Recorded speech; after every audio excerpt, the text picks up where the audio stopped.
Brian, you won last year. This year wasn't your day, but that's cycling. How'd it go out there?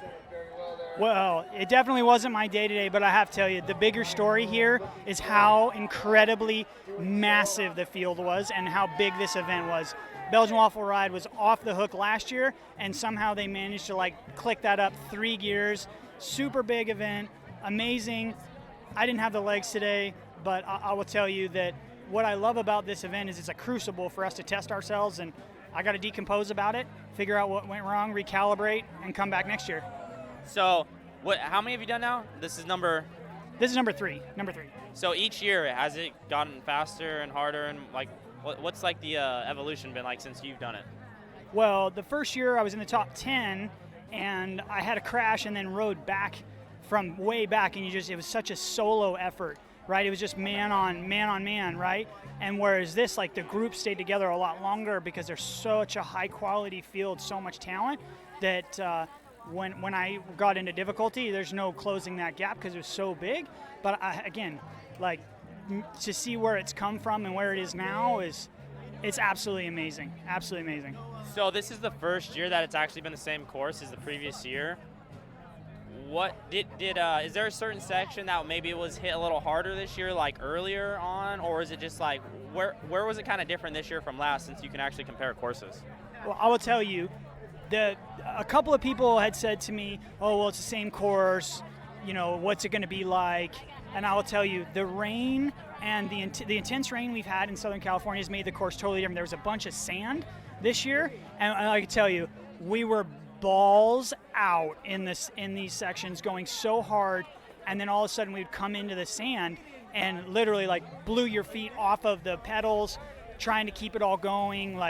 It was a bit of a little bike rodeo, and the bike was the bull, and I was hanging on for 8 seconds.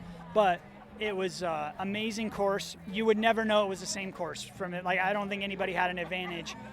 Maybe you knew what was going on, but the Sandy Bandy was so much different. Black Canyon was fast. It was just super hard race, totally different. I don't think even with the same course, I don't think the athletes feel it. The dirt makes it so much different. It has a different characteristic all its own. So how'd it feel? Obviously, you've done big races. You've raced with World Tour teams. Yeah. So, you kind of, when you're a Continental guy racing the World Tour guys, you kind of know you're kind of, down on the pecking order. You're kind of towards the back of the group. But, Stetno's here, World Tour guy, and you're, going, blow for blow with him. And, how's that feel to, have him there? And, does it change the dynamic more? Do you look at him differently than having a big team, when he has those guys? How's that? Well, it's so much of what makes this event amazing is it's man on man. So when you have someone like Stetna that can ride, and he just rides, he puts it down, you got to have the watts. And so all those guys, and there was a lot of great guys. It wasn't just him. There was a lot of really good bike riders. And so, Ted was riding amazing. There's a lot of great bike riders today. And so it definitely changed the vibe because guys were ready to throw down watts really early. All right, well, hey, get your rest next year. Get it again. That's right. Thank you so much. Ali Tetrick, this is the first time I've seen you, so I have no idea how you did out there. So did you win? Absolutely not. You got a beer in your hand. You're winning right now. It's actually tequila, so it's even better. Happy Cinco de Mayonnaise? Yeah, hashtag. All right, how was it? You got tequila in your hand, so like we said, you're winning. I am winning because I have tequila in my hand, and I might have had a beer on course. Only one? I might have shotgun a few more. So it was a good day, felt pretty good, went out pretty hot. It was a fast start, ended up in a pretty big pileup in some sand pit out there. Then I was like, okay, needed a little moment to myself, regroup, catch back on, chase, feeling still pretty good, crashed again, and then I said, you know what, there's a party bus that is calling me, and I am just going to have a good day now. So here I am, having a great day at Belgian Waffle Ride. So overall, it was fast, you crashed, you had beers, tequilas. This sounds like it's your ideal day. Yeah, I pretty much, those shows that's your dream date, like a dating show. I feel like, yes, this would be it. Belgian Waffle Ride is the dream date. So what number was this for you? This is my 3rd. Okay, so I feel like every year it gets a little different. It's harder from what I hear. More people here. What are your thoughts on today compared to last time, the time before? I think the conditions were much different this year. The start with the course is, let's say, the same, give or take, right? I don't know. I felt like it was the same. Yeah, this year was actually the same as last for the first time. Yeah, but I thought it was much sandier this year, which some of those descents, which I never had a problem on this year, I mean, I just saw bike carnage, People are just flying, but sliding around. It was like, I pretty much feel like it was like a beach vacation today. It was so sandy, I'm like, they told me to come to Belgian Waffle Ride and do like gravel, but I felt like I was just riding at the beach all day. So give me some tequila and margaritas, and hey, we're Margaritaville now. All right, well, I'd say you still won today, so much appreciated. Hey, speaking of getting famous, Dave Zabriskie comes here to get famous. Did you get famous today? I got pretty famous. I mean, you kind of went viral last night. Yeah, that usually happens, dude. You ever heard of Jerry Springer? Who dat? It's my early days of fame. So, how was BWR, DZ?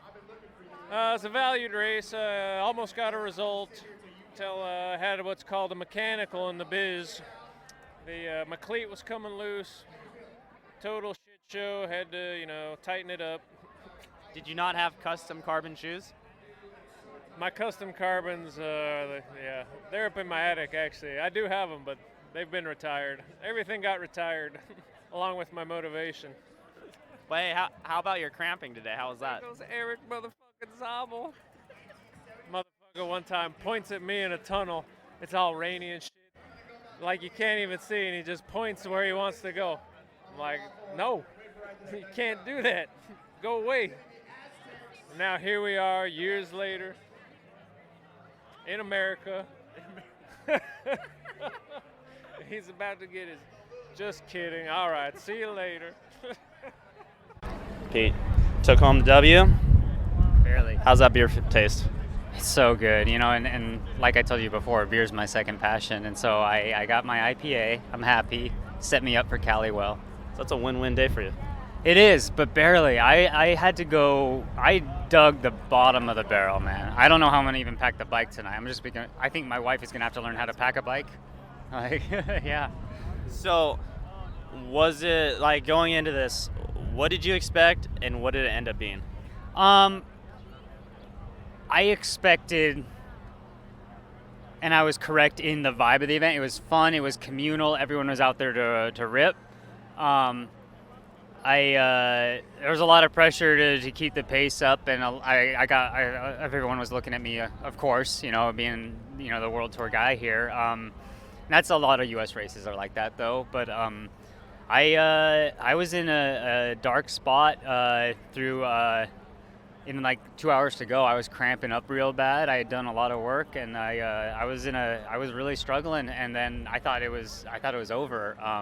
That young action guy and Ted King were putting the screws to me, and luckily I was able to take down enough fluids and recuperate. And the support was awesome. I mean, there was always the moto with the gels and the bottles and all that. So it was a great race, and I treated it, like I told you before, as a full-on goal race. Trek was really interested in the Burgundy gravel scene, and I took this seriously. This was a goal race for me too, because a lot of my World Tour racing is being that mountain domestique for guys like Richie and Bauka. So I got a race in the front and race to win today, and it doesn't matter if it's an up-and-coming U.S. race or if it's a World Tour race. Like, when you get the chance to race for the W, you take it with both hands. So since this was totally brand new for you, this whole vibe and experience, what impressed you out there, either from a rider or the course, or this is totally different from what you're used to? And the pulling out all those road closures in busy SoCal not bad for San Diego. It was impressive, man. I was blown away. That was awesome. And the quality of U.S. cycling is really coming up. Those guys can hammer. I was really impressed, and just the style of this event it's definitely unique. Those sectors, they took all the bike handling skills I had, and sometimes I even was closing my eyes and just holding on. And it was. I came through lucky. I didn't have any mechanicals. Like I said, Trek took it seriously. They wanted me to do well here. They told me what they thought was the best equipment choice for the day, and it ended up working. So Awesome. So we're also here with Marshall from Cycling Tips Media. What do you think? Yeah, man, I'd say echo what Peter here had to say. It was this morning, like those first few miles where the people were just so amped, and you just kind of laugh about it. Like it was just so the SoCal vibe of roadies, and like people were just jacked. And yeah, it stayed like that all day. People were smashing all day. I rode with the women's leader, Sarah. What's her last name? I don't know, but she was extremely impressive. So shouts out to her. So what do you guys think from a media standpoint? Obviously, you guys cover all the top races and X, Y, and Z. So what do you think of like these style events popping up and actually gaining some traction, pulling Setna out here to come do them? I think if you look at like what was happening in bike racing today, like especially in the U.S., you have to look at this and like there's so much talent at this race today that it would be fun for people that weren't here to see what was happening. Like there was this was a legitimate event. It's come from this kind of ragtag, I don't know, ragtag, but just, it was underground event. This thing is no longer, this is mainstream. The fact that everyone's eyes are on it that shows. And to say something about like being underground, it is the gravel world is still so new and fresh, and it was kind of funny today, like the first 11 miles were supposed to be neutral, and there was an attack 2K into the race, full on. And I was just like, and the lead car didn't, they were cool with it. And I was like, okay, like this is, I guess the rules are more guidelines really. Like, this is how we're going. This is a whole new frontier. Yeah. All right, well, hey, let's head to the podium, get you guys some more beers. Yeah, thanks. All right, cheers, guys. All right, second place, Eddie Anderson. We didn't even really know you were coming, and you kind of came here and just crushed it. What's that all about? Yeah, I was here with my teammate Liam, and I think both of us are super happy to be here. It's such an awesome event. I didn't know I was coming until maybe a month and a half ago, so it was not last minute, but like it was an event that I've wanted to do for about a year now, after my roommate did it last year, and it definitely has lived up to the hype. I will definitely say that. So, like, real quickly before we get cut off by the podium for the women's coming up, I mean, was it just full gas, carnage, like throwing blows out there? I mean, you're out there for, quite a while. Yeah. How was it? I think all of the above. It's definitely a long day on the bike, so it's just a war of attrition, and everyone's kind of getting worn out throughout the day. But yeah, avoiding punctures, staying upright, all that is so important out there today. Speaking of that, did you have any issues today? Yeah, actually, right in the very first single track section, got a flat tire, and lucky to have such a great teammate like Liam, because we did a really quick wheel change. He helped try and calm me down a little bit, and was back on track before I knew it. So yeah, it was awesome to have him out there to help with that. So without Liam, would not be up on the podium today. Awesome. Well, so what's up next for you? Tour of California on Sunday. So yeah, hopefully can Recovery recover week. before that. Yeah. All right, man. Well, good luck, and we'll see you at Cali. Thanks. Thank you. Can I get this cool jersey? All right, we are standing here with the Belgian Waffle champ in the women's category with a big check in her hand, Sarah Sturm. How was your day? It was awesome now that it's done. I don't know. You look all chipper. You look like you're fine. Like, you should do another lap. Yeah, I actually don't feel that bad. I think I ate enough food out there and I drink enough water. It helps winning. Winning helps. Yeah, totally. You have like all the endorphins from crossing the line. I had no idea I was going to win, but it's sweet. So, is this your first BWR? Yes. So what were you expecting, or did you have any ideas of what to expect, and then kind of how did it play out for you? Yeah, I would have liked to say I was super prepared and I watched all the videos, but I wasn't. I did ask a couple people who had ridden it before. I thought it was a full-on gravel race. Oh. Yeah, you're being summoned back up. Oh, shoot. To be continued. I hope I have no other. Okay, part 2, because you got pulled to the podium again. Yeah. Like, you cannot get away from the podium. I don't even know what we were talking about, but how was it? Like, how did it kind of play out there? Let's hear that. Yeah, sure. So we had like a pretty intense, quote, neutral rollout. I guess California has a different definition of neutral. It was really fast and people were attacking, and I just wanted to get out of there. So we hit the dirt, and I was definitely a little more comfortable on the dirt. So I just I didn't know what was going on. I didn't know who was in front of me. I just was trying to ride my own race. And then when I hit the big climb through Black Canyon, I was feeling pretty good. So I stopped for a banana and some chain lube, and I gave her. And then when we came back down Black Canyon, I was like, man, I haven't seen any other ladies. Either I'm not doing very well, but I feel pretty good. So I wonder if I'm winning. And I caught a teammate and was asking him if he had seen other ladies, and he was like, nope, I'm pretty sure you're in the lead, sit in. And I just kept in my mind that they were like 2 minutes behind me the whole day, which is like not a super great mentality to have, but I guess it kind of worked because it just kept me sharp. Like, I was just trying to keep it super smooth and kind of slower on the descents. I really, really didn't want to flat. And I didn't, which was super lucky. And I didn't crash, probably just because I was going kind of slow in the descents. But yeah, it was a great day. It really was a great day out there. The riding out here is really fun. And there's a lot of people, which is entertaining. So you're never alone. So how do you feel like the overall, like, let's say, I don't know, maybe post-race, pre-race, or even like the vibe of the event, like while you're out there, like just how does this feel compared to like what you've maybe normally done before? Yeah, this is my jam. I have always said I kind of feel like I fit in better with mountain bikers, and I've kind of stepped away from racing mountain bikes. I just really like riding mountain bikes, but I race cyclocross, and this is definitely a lot more fun venue than a cross race. Like, I love cross racing, but this is just all of it in one. Like, there's a lot of cool people. I mean, you get waffles, you get beer, everyone's stoked. There's like a lot of great energy. There's a ton of people here. There's never people at bike races, and there's a ton of people here, and it makes it super fun. It's great. All right, so what's up next for you? Next will be Lost and Found. It's a 100-mile gravel race in Northern California. Yeah, that's next for me. So how are you cashing your big check? How's that gonna work? Is it gonna be like the Happy Gilmore moment where you're like, I'll just take one of those big ones? Exactly.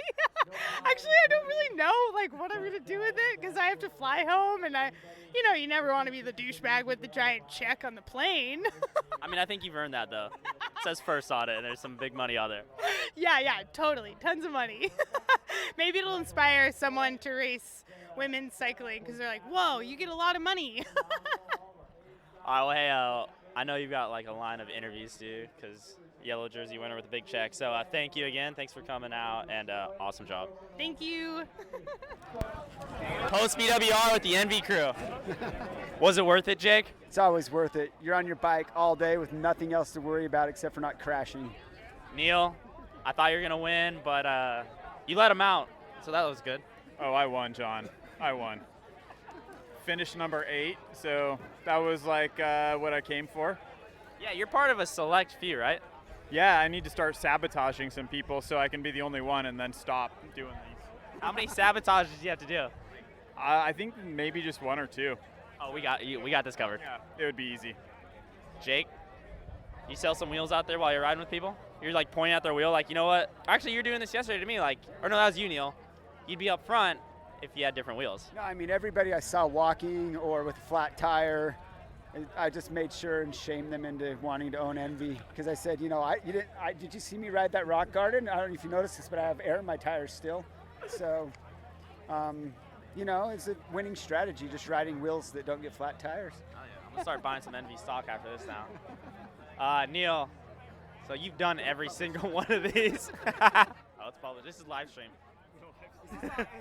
We're live streaming right now. Is this off the record?